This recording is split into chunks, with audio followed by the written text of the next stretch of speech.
ಏನು ಪ್ರೀತಿ ಮಾಡ್ಯಾರ ನನ್ನ ಬಂಧು ಬಳಗದವರ ಹಗಲೇ ರಾತ್ರಿ ಹಗಲಂಗಾದ್ರು ಬೀಗರ ಬಿಚ್ಚಾರ ಅಂತ ಹೇಳ್ಯಾರಲ್ಲ.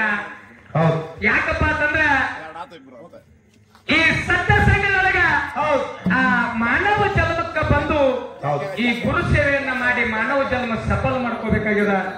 ಏನೋ ಈ ಸತ್ಯಸಿದ್ಧರ ಶಿವನಾಮ ನುಡಿಯನ್ನು ಕೇಳಿ ಅಮೃತಣ್ಣ ಪಾಟೀಲ 2 ಪುಷ್ಪರ ಮಾಲೆ 201 ರೂಪಾಯಿ ಕಲಾಕಾರಿಕೆಯನ್ನ ಕೊಟ್ಟಾರ.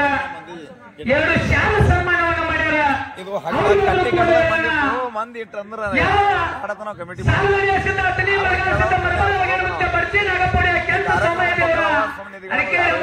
ಮುತ್ಯ ಮಾಳಿಗರ ಇಲ್ಲಿ ವಾಸ ಮಾಡಿರ್ತಕ್ಕಂಥ ನನ್ನಪ್ಪ ಗಂಗಲಿಂಗಜ್ಜ ಅವರ ಮನೆ ಒಳಗ ಅಷ್ಟ ಐಶ್ವರ್ಯ ಸಿರಿ ಸಂಪತ್ತ ಭೋಗ ಭಾಗ್ಯ ಆಯುರ್ವೇದ ಕೊಟ್ಟ ಕಾಪಾಡಲಿ ಅಂತೇಳಿ ನನ್ನ ಸಂಘದ ವತಿಯಿಂದ ಏನವನ್ನ ಸ್ವೀಕಾರ ಮಾಡ್ತಾ ಇದ್ದೀನಿ.